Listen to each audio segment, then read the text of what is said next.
All right, since then, you've suggested you've had conversations with former, current FBI agents. To be clear, did anyone leak any aspects of that Clinton email investigation to you? No, I've spoken to no current FBI agents. Gosh, in the last 8 months, 9 months, 10 months, certainly not about this. Conversations that I've had have been basically with friends of mine that I work with on mafia cases and Colombian drug dealers and white-collar cases. An awful lot of former FBI agents are enormously upset about Comey's decision, back in, what was it, July. They disagreed with it. They thought it was a prosecutable case. So I've had lots of conversations with them, and they've told me a lot about the disagreement between the Justice Department on the one hand and the FBI on the other. But it all comes from former FBI agents, and it's all hearsay.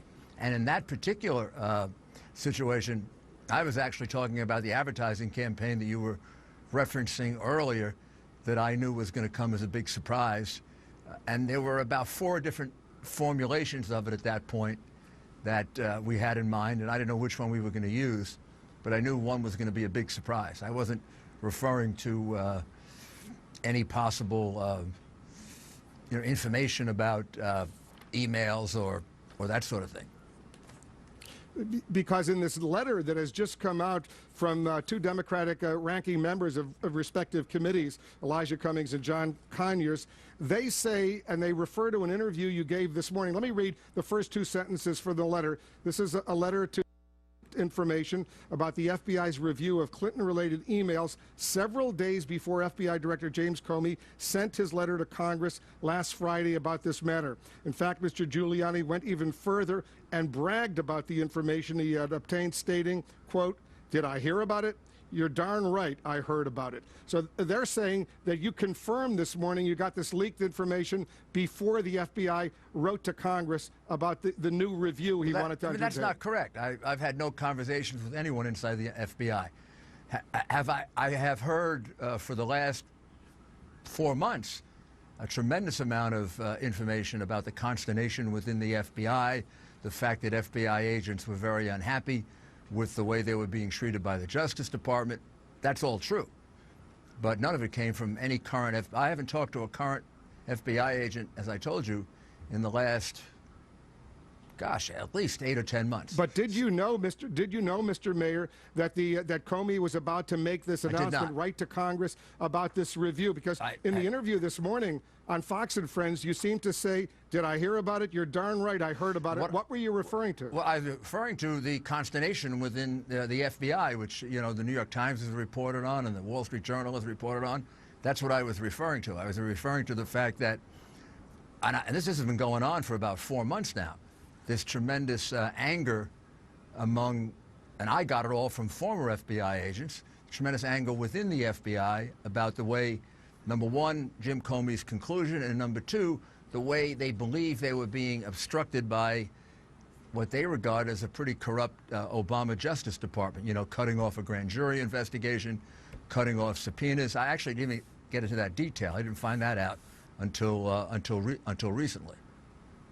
So what I hear you saying, and correct me if I'm wrong, you're now saying you did not know that Comey was going to release this information about a review of the Huma Abedin emails found on her estranged husband's computer before he made that official report to Congress. That's absolutely correct.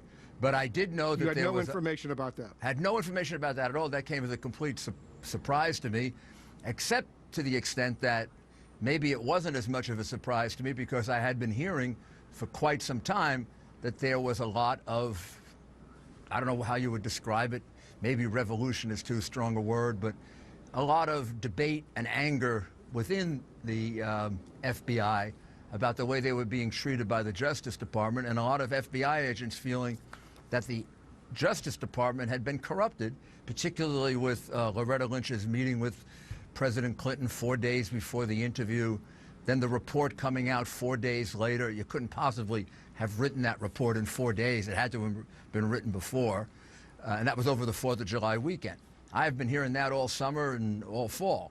But as far as what Jim Comey actually did, I had absolutely no knowledge of that. And and you're talking about big surprises before the announcement that were forthcoming. You now say that was the advertising blitz that's going to take place over these final few days. That's what you were referring to? Yes, actually, that had several different possibilities at that time. There were a couple of other things that were being considered as what was going to be done in the last 4 days of the campaign. In fact, one of them is still on the table, so I won't even talk about that, but it has nothing to do with the emails.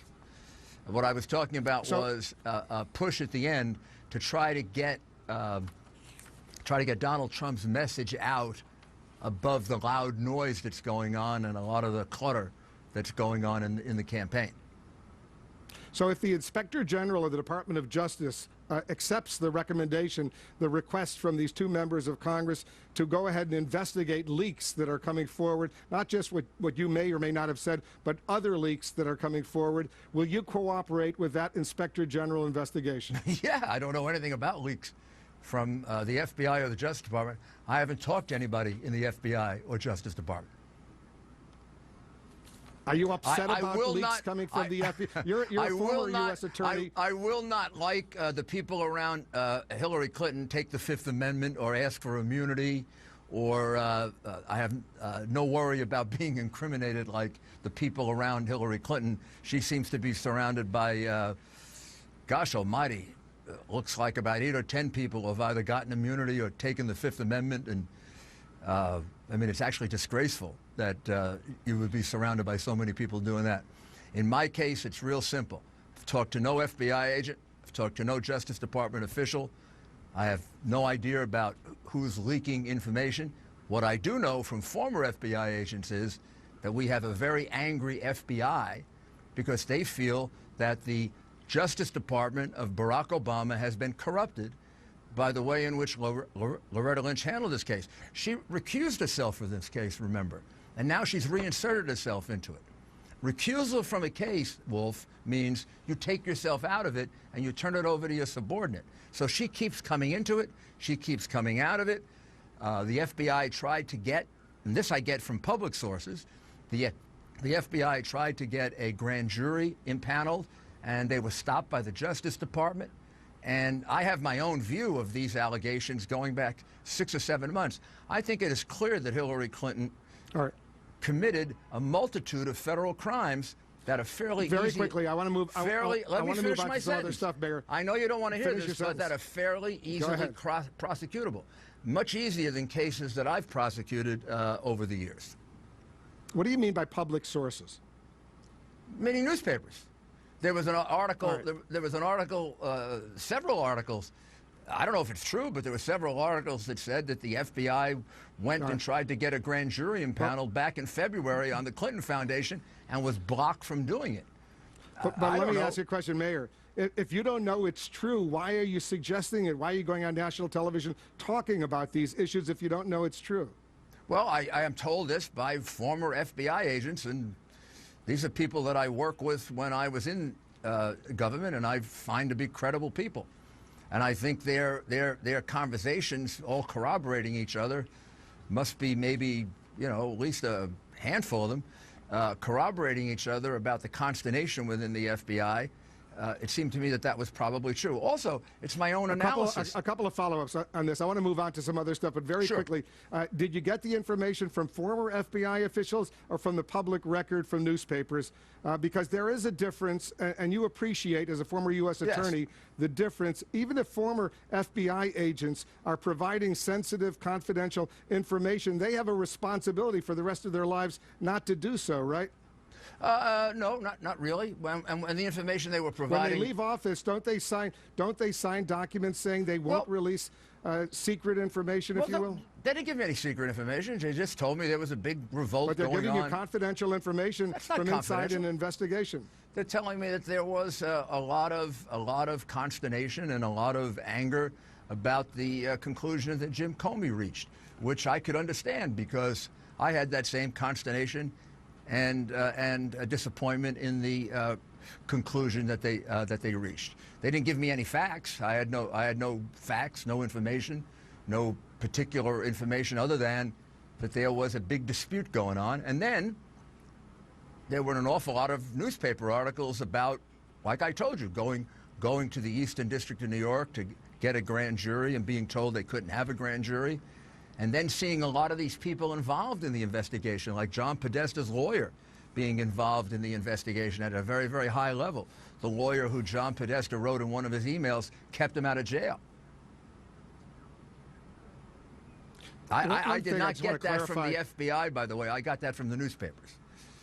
Well, I just want to clarify that the point about speaking to former FBI agents as opposed to current FBI agents. We did some checking. You were on the Lars Larson radio show the other day, and you said you are getting that kind of information from active FBI agents. So you used that term. I just want to make sure we're getting that right. We listened to the audio, and you were talking about current FBI agents, at least in that radio interview with Lars Larson.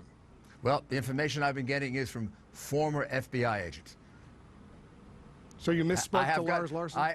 If I did say that, that was wrong. I have not spoken to a on-duty FBI agent about anything, I guess, for the last 10 months. I don't know. I've actually never talked about this investigation to any current member of the Justice Department or current FBI agent. I don't know if I can make it any clearer than that. You can look at my telephone records if you want. I don't you know, acid bleach my emails. All right, well, we're not going to look at your telephone records, and it's good to know that if the Inspector General of the Justice Department calls on you, you're not going to plead. You're not going to plead. You're not going to plead the fifth. You're going to cooperate with any of these investigations. I will give him the same answers I just gave you. All right. So I won't have a public and a private division. On the Lars Larson radio interview, you misspoke. Is that right? If I did say that, I did. I have not spoken to any active FBI agent. All the information I have comes from newspapers, books, and some former FBI agents. All right, let's talk about Governor Chris Christie. As you know, two of his top staffers were convicted today on all charges in connection with what's called that Bridgegate lane closure, that scandal. This is what Donald Trump had to say about Chris Christie on this issue last December. The George Washington Bridge. He knew about it. Hey, how do you have breakfast with people every day of your lives? They're closing up the largest bridge in the world, the biggest in the United States, traffic flowing during rush hour. People couldn't get across for 6-7 hours. Ambulances, fire trucks. They're with them all the time, the people that did it. They never said, hey, boss, we're closing up the George Washington Bridge tonight. No, they never said. They're talking about the weather, right? Then, so he knew about it. He knew about it. He totally knew about it. Governor Christie's aides, they both testified that Christie knew about that decision to shut down the bridge. The prosecution said Christie knew about that decision. You just heard Donald Trump say he believes Christie knew about the decision. Do you still have confidence in Chris Christie leading the transition team for the Trump campaign? Well, I have confidence in Chris Christie. I've known Chris for a very long time, including back when he was U.S. Attorney, and I take his word for it. The people who testified obviously had a motive to say what they said. You have to take that into consideration, right? They were trying to save themselves from a conviction, and one of the ways to save yourself from a conviction is to say, I was ordered to do it or I was told to do it. And Chris has repeatedly said that he didn't know about it, so I'm certainly not going to turn my back on a friend because some people at a trial, you know, as part of their defense, use that as their defense.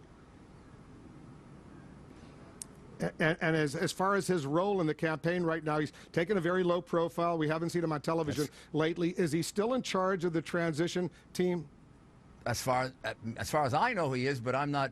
I mean, I haven't been involved with the transition team at all, so you'd probably have to check with someone else. As far as I know, he is. Yes. But Giuliani, don't take that as you know, 100% correct, because I'm not knowledgeable about that.